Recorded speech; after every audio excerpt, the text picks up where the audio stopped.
తెలంగాణ కాంగ్రెస్లో ఏం జరుగుతుంది? ఢిల్లీలో చక్రం తిప్పుతున్నది ఎవరు? డీసీసీల ప్రకటనతో కంగు తిన్న ముఖ్య నేతలు.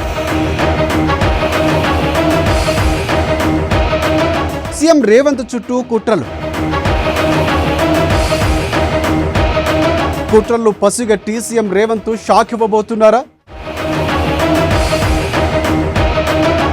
జనవరి నుంచి గేరు మార్చనున్న సీఎం.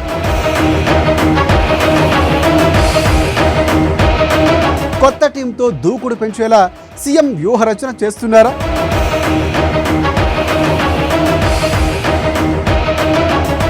గ్లోబల్ సమ్మిట్తో సీఎం రేవంత్ రెడ్డి విజన్ దేశాన్ని ఆకర్షించబోతోందా?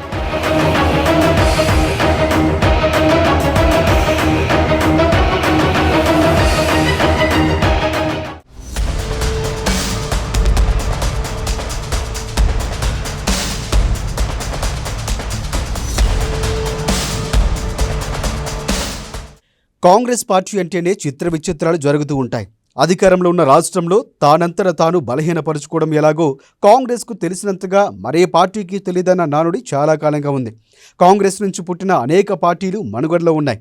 బలం లేనప్పుడు తమ శక్తియుక్తుల్ని పెట్టి అధికారంలోకి తీసుకువచ్చిన నాయకుడికి పగ్గాలు అప్పగించి తరువాత ఇబ్బందులకు గురిచేయటం, పూర్తి స్వేచ్ఛనివ్వకపోవడం, ఎక్కడా లేని సమీకరణాలని కూడా అప్లై చేసి బలహీనపరిచి చివరకు అధికారం పోగొట్టుకోవడం చాలా రాష్ట్రాల్లో జరిగింది. ఇలాంటి విద్య కాంగ్రెస్కు తెలిసినంతగా మరెవరికీ తెలియదని సీనియర్ రాజకీయవేత్తలు అంటున్నారు. గతంలో పంజాబ్, ఉమ్మడి ఏపీ, బెంగాల్, తమిళనాడు, మహారాష్ట్రతో పాటుగా అనేక రాష్ట్రాల్లో ఇలాంటి ఉదాహరణలు అనేకం ఉన్నాయి. ఇప్పుడు ప్రజల మద్దతుతో గెలిచిన కర్ణాటక, తెలంగాణలోనూ కాంగ్రెస్ పార్టీ హైకమాండ్ అనుసరిస్తున్న వైఖరి, నేతల తీరు రకరకాల చర్చలకు దారితీస్తోంది.